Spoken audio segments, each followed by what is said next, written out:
What's up, guys and gals, and welcome to Veve Vibes, where I love talking all things NFTs, speculation, and of course the market. So we got an interesting video for you guys today. So is Veve a collecting or an investing app? Which one is it?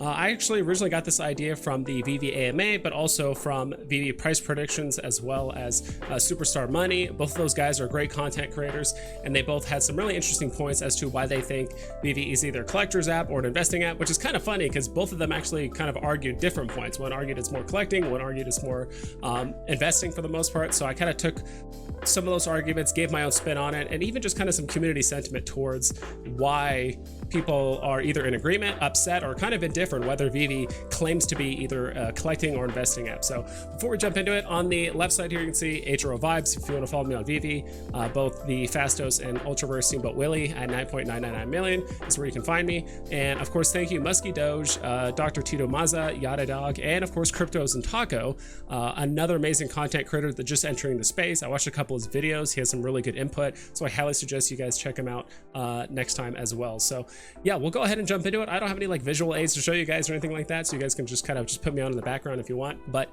investing versus collecting. So to be honest, I think that the main reason why Veve is claiming to be a collector's app, in my personal opinion, and I'll give you guys kind of my take on like the app as a whole towards the very end. I think Veve is mainly saying it's a collector's app. I think it's a combination of like legal, business, and like branding reasons at the end of the day. Veve, or say ecomi, wants Veve, as well as like the OMI token. I mean, they want the OMI token to be a utility token, not security. I think eventually they do want kids and gamification, all that kind of stuff on the Veve app or in like the Veveverse as well. And so it's really hard to kind of make an argument that like we want these things to be like this when Veve is claiming to be an investing app at the end of the day. And of course, I would assume that they would probably run into more legal issues or hurdles, let's say, if they started claiming themselves to be more of an investing app versus a collecting app or an NFT collecting platform or whatever it may be.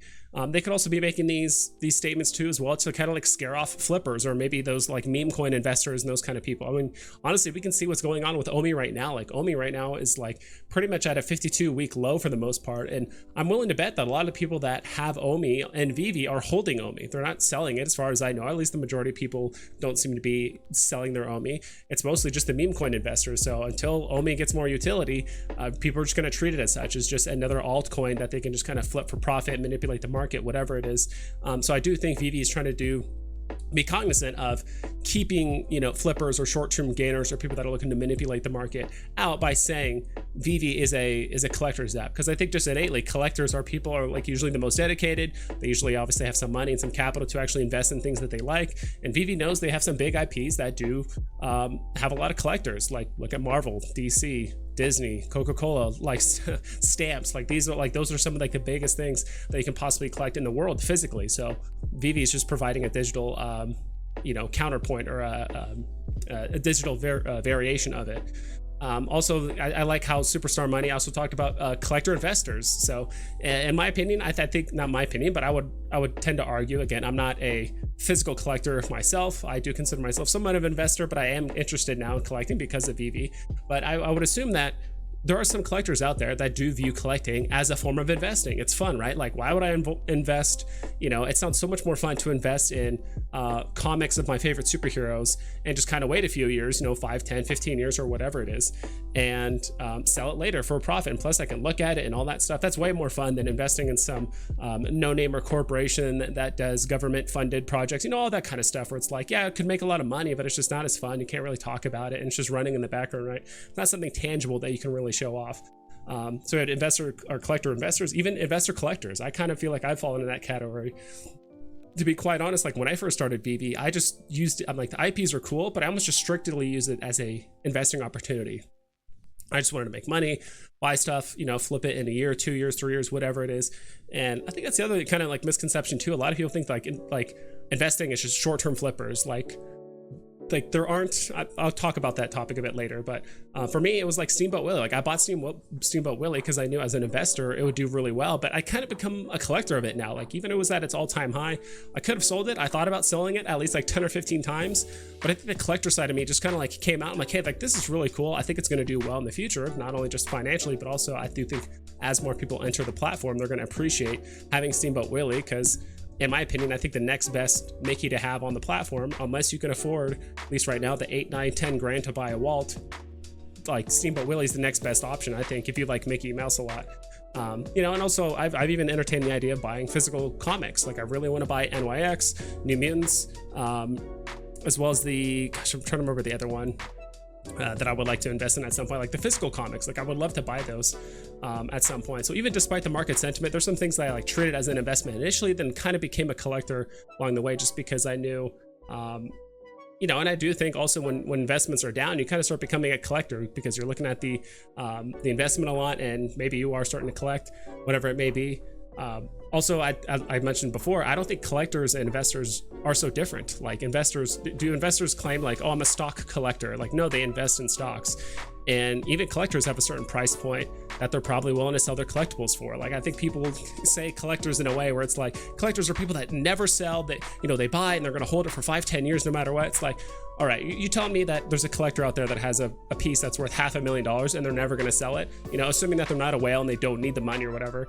At a certain point, even collectors have a price point. So that's in some ways no different than being an investor, right? Like, I feel like there's different kinds of investors, but I do think there's long-term investors on Veve, which are almost, they play the game similarly to a collector. You know, their price point of when they're sell the collectible might be sooner or later than the other collectors, but I always just thought that part was super simple. It's almost, people are almost using this collector investor thing almost like the two-party system in two-party political system here in the US, which I'm not going to even remotely talk about, but it's like either or. It can't be any shade of gray in the middle. It's either or, and that's it. And honestly, like, no matter what category you feel like you fit into or believe like Veve to be, honestly, we've all been guilty of this. Myself, I can almost guarantee you, for a lot of you, the very first time you've talked to a friend or a family member about Veve, I would venture to say 9 out of 10 times you probably told them like, hey, look at this collectible I got for $60. Now it's worth $900. I've been guilty of it, you know, and then maybe I'll bring up later, oh yeah, it's the Spider-Man comic or the Spider-Man thing that I bought, and like now it's worth $900. Isn't that crazy? Like, we've all been guilty of that. So at the end of the day, it's like we're the ones also kind of positioning Veve, you know, in, you know, this way where it's as an investing app, right? And I think it's either way how you present it, it's not going to be too good for Veve. I mean, it depends, but because when you position it that way, people that are in it for investing, especially when they jumped in during like January, February, March, like everything's just going down. They're just like, oh, you told me this was a good investment. Everything is down. This is terrible. What is Veve doing? They need to get their shit together. And then all the people that are collectors, when you do position it as just like, hey, like, look at this thing I bought for 60 and now it's up to 900. They're probably viewing it as, all right, cool. This whole NFT project is just some like weird altcoin pump and dump scandal. Like, I'm not going to be a part of it. I don't care, right? So I feel like you're kind of doing harm when you're honestly presenting Veve that way, where it's just like, hey, here's money I put in. It's really high right now. You should do it too. I do think there should be some sort of like middle ground, or kind of cater your introduction to Veve based on the person and their personality and what they are, right? At the end of the day. So also, if it's a collector's app, why have a market? You know, utility, MTL, interoperability, the ability to rent, like these are all things that Veve is planning on. And honestly, all those things are ways to either move money or generate money on the app, right? Like renting NFTs, that's the way to generate money. Interoperability, that's a way for you to list your NFT on another platform off of Veve and hopefully get more money out of it, right? Usually from ETH Whales or whatever other platform you're going to put it on. Same thing with MTL, that's just a way to move money in and out of the app very quickly. So a lot of this is starting to sound like investing, right? But at the same time too, like, collectors need to find something at some point to buy it, right? You know, collectors usually buy their stuff off of eBay, different platforms, online, you know, or physical stores, whatever it is. So you need to have a market anyway as a collector to buy from anyway. So I think the whole like, oh, there's a market, like, unless you're physically going somewhere and you just get something for free, which even Veve's doing right now in a way with the whole promotional code thing, where it's like, hey, go, you know, if you're gonna watch Jurassic Park anyway, here's a cool ticket you can buy and you can cash that in, and now you can get a free NFT. Like, that's almost kind of like a way of, you know, in a way kind of getting it quote unquote for free. For the most part. So I mean, at the end of the day, this is like, sorry, I have bullet points here and I'm just rambling them all off, so I'm trying to touch on all these things, but at the end of the day, like, this is a new space. Like, there's like NFTs, metaverse, there's real life utility that's going to happen here in the near future. I mean, we already have some of it, but I do think over the next like year or so, 2 years, we're gonna have more utility that's going to translate to more monetary value for these collectibles at the end of the day. And there's big IPs involved, and even I think this is something that even Veve's trying to figure out. But I think Veve is is playing it safe by saying it's a collectibles app and not an investing app. If you want to treat it as such, that's really up to you. At the end of the day, and in my opinion, investors and collectors, it's a symbiotic relationship. We actually need both on the app, because honestly, if Veve was nothing but investors, there'll be tons of, flippers or whatever it is. There's gonna be tons of flipping. The market's gonna be extremely erratic. People are gonna see it as too risky. People are gonna lose tons and tons of money, more than they could be already currently. But if the app is just full of collectors and there's literally nobody flipping or willing to sell, every single drop would just be 10 to 15x of the floor price. So it's like, hey, if you didn't get it on drop, good luck trying to buy it on the secondary market, because there's either going to be very little listed or for an extremely high price, because everyone's a collector, right? And they're going to want to fetch a super premium for all these collectibles. So I do think we need flippers in the market, because we want to keep prices low and honest, and there is going to be some margin for profit, and it's also going to help collectors later that might have heard of Veve a year from now, because of flippers, prices are still low enough where they can still afford it, but there's still going to be some value behind it for the most part, which is why a lot of the early Veve NFTs from like series 1, mostly the comics and stuff, like especially the secret rares and all that, like are holding such high value, because it's already gotten into collectors' hands. And the people that are willing to flip it still understand the value of it, and are gonna try and get a premium out of it for the most part. Also, it doesn't matter how Veve positions themselves. To be honest, I don't care if Veve calls themselves a collector's app. I don't care if they say if it's a collector's app or an investing app, or if they just call themselves a scam project. Like, I couldn't care less. I mean, obviously that last one would be terrible, but whether they call themselves collectors, investors, it really doesn't matter to me, because it's up to the community to decide at large how they want to treat the platform and the NFTs. It's the same thing that they did with FAFE. Like they feel like, personally, they're like, oh, well, we view FA and FE tags on collectibles as the same. It's like, cool, but the community doesn't, which is why the price of literally every FE collectible on the app pretty much took a complete nosedive of about like 20 to 40% over like the next 48 hours after you guys made that announcement about the tag change. So it's like, I kind of view it as the same thing, I really don't care what Veve says about their platform and how they position it. They can maybe set up features, or maybe set up the app in a way to benefit collectors more, obviously, like more master collector points for people that do have sets, people that do collect stuff for longer periods of time, people that don't sell their collectibles as much, or maybe there's some benefits to holding collectibles for 6 months, a year, etc. They're probably gonna add those features later, but as of right now, like, they can do whatever they want. But if people want to treat it as an investing platform or just use it to flip and make money, you can do that as well. I see nothing wrong with either way of doing things. I think the most important thing is that you just have a plan as to what you want to do. And I think more importantly, no matter how Veve presents themselves, it's how the community and us as individuals present Veve to other people. Like I said before, in my opinion, maybe presenting Veve as just a platform where it's like, hey, I spent $60 and now it's worth 900 probably isn't the best way, because now you're not appealing to investors, and you're not appealing to like flippers either, or collectors either, because they're not getting the whole picture. And I think it's going to make it so much easier and appeal to more people as they get more utility, MTL, Master Collector Program, all that kind of stuff out. The web platform, I think, is going to help a ton to gain more visibility and actually be able to like play with the showroom and do lots of other stuff. So, yeah, trying to see if there's any other points that I have here.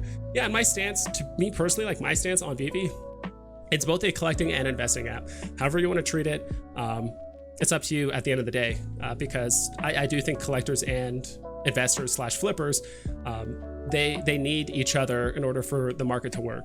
And as of right now, what I'm doing is probably 60% of my vault value is locked up for long-term investing. At some point I'm going to sell it. I'm not going to hold it forever. Like, I do want to make money on this app at the end of the day. And I think even everyone's definition of collectors are different, right? Like, collectors, there's going to be some collectors that are going to hold stuff to the day they die. Some of them are going to hold it up until the point where it's like, all right, now it just financially makes sense. I enjoyed having the collectible. I've used the utility. I've done all this stuff, and I think now it's gotten to the point financially it just makes sense to sell it. And I can do so much more with the money and either collect more stuff, or I can cash it out and do some things in real life that I've always been wanting to do, right? I don't care what people do with their money or how they treat the app at the end of the day, because I think it's all going to work out in the end. And yeah, and I do think if certain collectibles have good enough utility to hold like really long term, I'm going to hold it. Like, if it has good enough utility to hold it for 5, 10, 15 years, or if it gives me the capability to rent it out and generate income or do other features like that, I'm going to hold it long term, whether you consider me as a collector or an investor for that reason. that's really up to you. But there are certain NFTs like Wolverine and stuff like that where I'll probably won't sell for an extremely long time. I'm not saying I don't have a price, but yeah. Yeah, but just my last bit of note, I know I just went on a huge tangent here, but for the most part, it's like just have a plan, no matter what side you're on, whether you're an investor, collector, flipper, whatever it is. And it's even okay to change that plan. Just make sure that you're not over leveraging yourself financially or just doing things out of just raw, genuine fear. It's like you're just terrified all the time, you're gonna lose money, or this isn't gonna work out. Like if you're in that position, it's probably not the best position mentally and financially to be in. So maybe you should kind of like reevaluate that. But yeah, that's pretty much it. I think Veve is just playing it safe, legally, branding wise and business wise, by saying it's a collecting platform versus financial platform. But at the end of the day, Veve's pretty much just been relying on word of mouth since day one. At some point they will be doing some advertising, but again, it's up to the community and us individuals at large as to how they want to treat the platform and how they want to present Veve. So that's pretty much it, guys. Hope you guys take care. Please double, triple check all of your listings so you don't screw yourself over, and I'll catch you guys next time.